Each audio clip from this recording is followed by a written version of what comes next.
Homebuilder sentiment continues to soften according to the NAHB survey this morning, but the home builder stocks are ripping.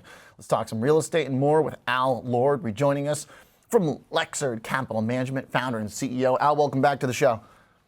Hey, thanks for having me again, Oliver. We kind of got this interesting situation where the home builder sentiment survey this morning continues to show some softening over the last several months, but then the home builder stocks are looking at this rate outlook that's shifted in the last week and are ripping. So how do we marry these things together?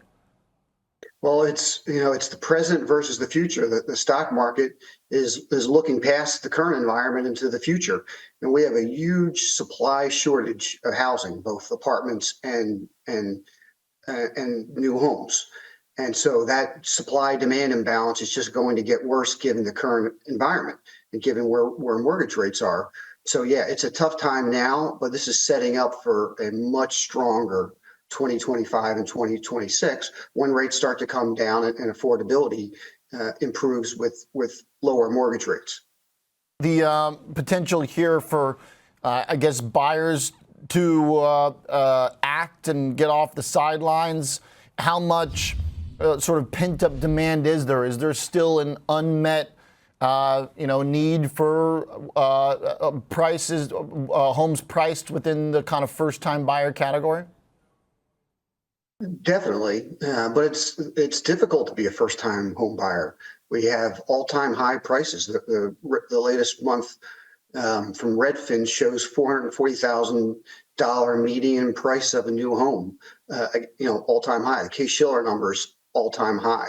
And you compare that to renting. Renting's down slightly from its all-time high, but close. But the affordability gap between renting and home ownership is the highest it's ever been. It's over $1,200 more to pay your first-time home mortgage payment versus renting. And so that affordability is very difficult for existing home buyers. And you look at the lock-in effect, 77% of mortgage holders have mortgages below 5%. Rates have ticked down and mortgage rates are close to their 52-week low at 6.8%, but they're still nowhere near where rates have been. And so this huge lock-in effect of current homeowners looking to move and relocate or to trade up is down. And so and then you look at inventory, the number of homes for sale is down 25% over the last 4 years. Prices, meanwhile, are up 47%. Whereas rent's only been up 26% in those last 4 years. Permits over the last 4 years are down. New starts are down over the 4 years. And so this is all setting up for a very strong environment for the future here when rates come back down. Why haven't the home builders addressed the volume shortage? Are they just getting a better bang for their buck by just building a more expensive home? Is there some scarring still from the GFC? Because it seems like, we're talking about this conversation, affordability is so difficult. Look, they're publicly traded companies. They're not running charities, but is there not a way to pump up the volume a little bit? Well, great question, Oliver. It's a tricky answer, and it is there's definitely scarring from the GFC, but the GFC is why we're in this predicament in the first place. It's the supply demand imbalance from the GFC that's created the environment we're in now. This 4 to 5 million shortage housing units, and so yes, that's definitely it. We've obviously had runaway inflation. The supply chain issues were brutal. They were a nightmare. Home builders got through it, but prices have risen substantially. The permitting process gets longer and longer and more difficult. Getting through that is just getting harder and harder given where housing regulation is. And then you have rates.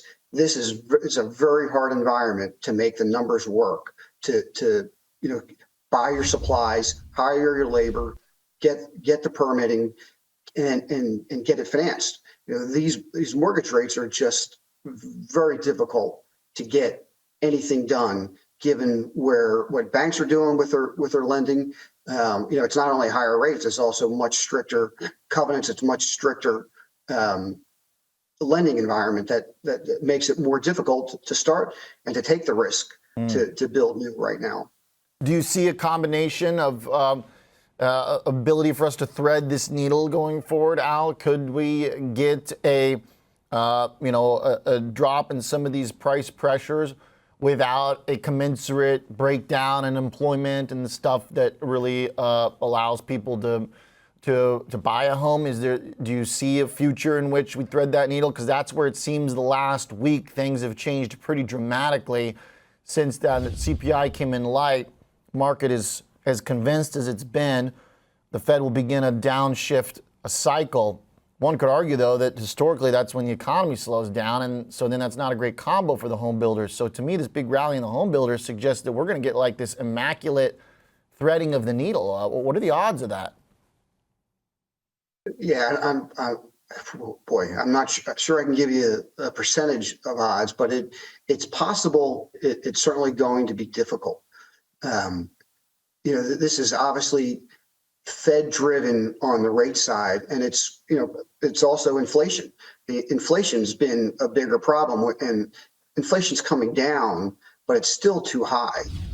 Ultimately, I believe that inflation will come down, and ultimately the Fed will lower rates. The Fed has signaled they think the terminal rate is still over 2 points below where we are now. So that will happen, but it's going to be difficult. And there's certainly issues in the economy. The economy is certainly slowing down. It is hard to thread the needle, but there are a lot of things at play here that make it difficult. And this housing shortage is a problem, and it's a problem both on the rental side and the home side. But and it's rates will come down, but you have insurance rates that have gone higher. There's a lot more involved that's to thread this needle perfectly. It's going to be tough. Is there an obvious way, Al, to kind of bring it to brass tacks? Is there an obvious way to play it from an investment standpoint? This kind of tricky spot we're in. Well, it's interesting. If you look at the REITs that have rallied in the last month have been the apartment REITs. So apartments have set up very well for 2025 and 2026, given this lack of supply and given the shortage and given the affordability gap. Because once the Fed starts lowering rates and you worry about the economy softening too much, but at the same time, people have to live somewhere. And so if the economy gets weaker and rates start coming down, then you have the affordability comes down a bit on the mortgage side. However, what about prices? Because then lower mortgage rates gives you the ability to buy a larger house or pay a higher price with the same mortgage payments. And so that's a very tough needle to thread. And the real benefit is our apartment REITs. The supply shortage isn't going away; it's just going to get worse. And the affordability of renting versus owning just gets better for the apartment side.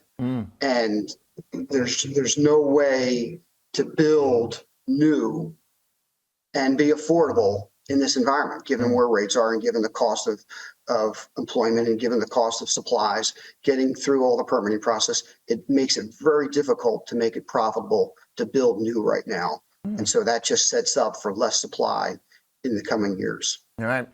Good assessment, analysis. Thanks, Al. Good timing with some of the housing data here this morning. Little dose of still the difficulty for this sector. Appreciate that. Al Lord, founder, CEO, Lexard Capital Management.